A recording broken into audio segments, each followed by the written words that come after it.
Thank you. I'm sure all of you would have encountered some of the situations I'm going to share now.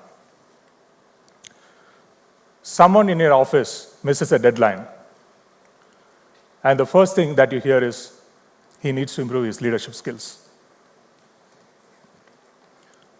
A team fails to deliver a project, and the supervisor will be questioned for his leadership capabilities. A colleague gets angry with another colleague. Oh, that person needs to demonstrate more leadership spirit. I've even encountered situations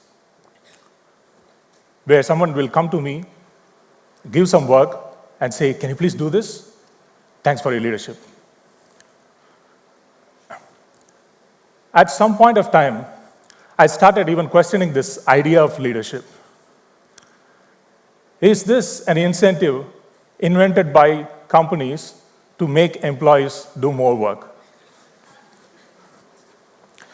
In all those situations that I mentioned, there may be reasons that were very genuine that led to some of those failures, but we just operate with this term called leadership and float at a very shallow level. Imagine if there was no term called leadership, how will we be dealing with situations?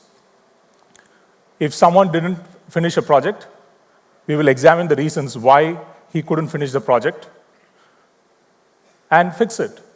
We will not be finding the person to blame. If a team didn't deliver something, we will examine why the team didn't deliver something. And instead of finding someone as a scapegoat, we will rather focus on the problem.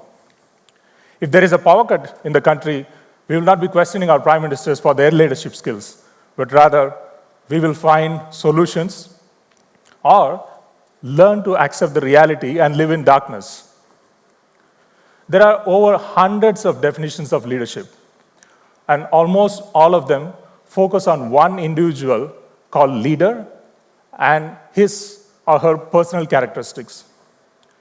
And there is this assumption that by fixing, changing, or adjusting this one person, we'll be able to get the outcomes that we want. Leadership is not about the individual. One of my ex-colleagues gave a beautiful farewell speech where he said, the opposite of leadership is not followership, it is cynicism. Because followership is an integral component of leadership. This idea resonated with me very powerfully because it eliminates the distance between the leader and the follower and holds both of them together in a space. In fact, both of them are two sides of the same coin. Both are interconnected. It reminded me of my time in Japan, where I was a master's student. If you ask any Indian who their greatest leader is, most likely the answer will be Mahatma Gandhi, because we all know how he inspired millions of Indians in their freedom struggle against the British.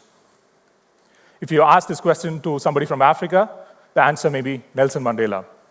You ask a Singaporean, he may say Lee Kuan Yew. I tried to ask this question, who led Japan in its transformation after the World War tragedy? I spoke to many people during my time, and none of them seemed to have concrete answers. And after spending 2 years, and through my own experiences and reflections, I realized that the answer is every Japanese. Japan is a very powerful space. I moved to countries which are very well organized. Presently, I live in Switzerland. And when I get into this space, I automatically see myself following the traffic rules, which I've not done before in my country. I use the zebra crossing to cross the road. And I go to meetings on time. And there is this space that is doing something to me. Leadership is not about the individual.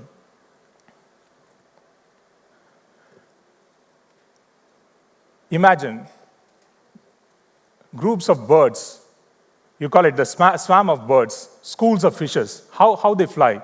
And if you just observe from outside, you see all the birds operate in one particular fashion. Each bird leads and follows at the same time. And for an outsider, seeing this movement, it looks magical because the birds move in different directions, and you kind of feel some seamless understanding between all these birds, and they take it in different directions, and the whole space moves. And we all know that none of these birds, or even those fishes in a school, went to any leadership training program. Leadership is a space. It's a space for people to come together, to express themselves fully, and realize their individual and group potential. The space needs to be created for a purpose and with a purpose. The space needs to bring out the full self-expression, and it needs to be safe, trustworthy, and there is no one single individual who is the protector of the space. Everybody owns the space, and the space needs to be constantly maintained, cleaned, decorated, nurtured, and there needs to be rules, norms, rituals, and value systems that will allow this space to constantly evolve and bring out the full self-expression of everyone into that space. These spaces can be created in companies. I'm sure many of you would have known this company called Zappos, which is an online shoe retailer in the US, and how they moved to flat, leaderless model where employees come together, they set their vision, they set their operating rules, norms, and they work together to achieve the outcomes that they want. And there are tools like Holacracy that helps these companies to adopt leaderless movements within their corporations. This space can be created even in communities.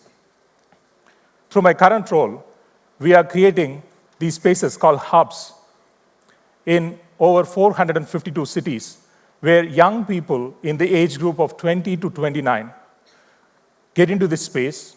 They are from different backgrounds, different interests, and they decide what is good for themselves, for their community, and they work together to deliver local impact.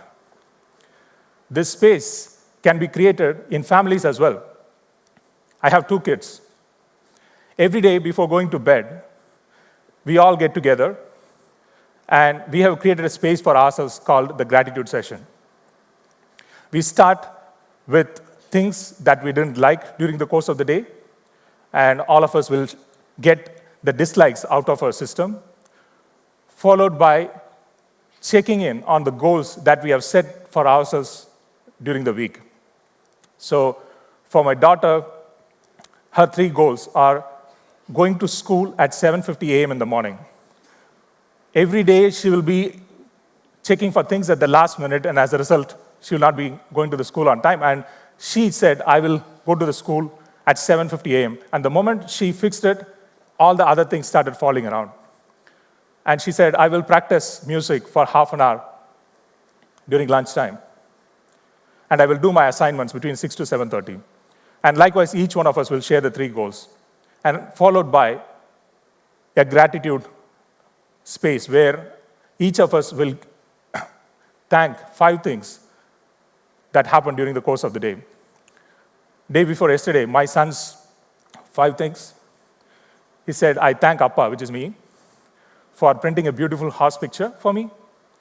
I thank Amma, which is his mother, for cooking some lovely food. I thank my sister for not fighting with me. I thank my pony, Brahm, for allowing me to ride on him and be kind with me. And I thank Switzerland for being so clean. These spaces can be created in communities, companies, and even in families. The melting of the individual into the collective is the ultimate realization of the human potential. And we need to create these spaces in communities, families, companies, where the individual can melt into the collective, the I to the we. I want to leave you with a space defined by Lao Tzu, the famous Chinese philosopher. He says, we mold clay into a pot, but it is the emptiness that holds whatever we want. We hammer wood into a house, but it is the space inside that is livable. We work with being, but it is non-being that we use. I invite all of you to create these spaces in your personal and professional worlds. And I want to share this Indian greeting with you, Namaste, which means I honor the space in which we both are one. Namaste. Thank you. Thank you. You might be a bit short on time. Yeah.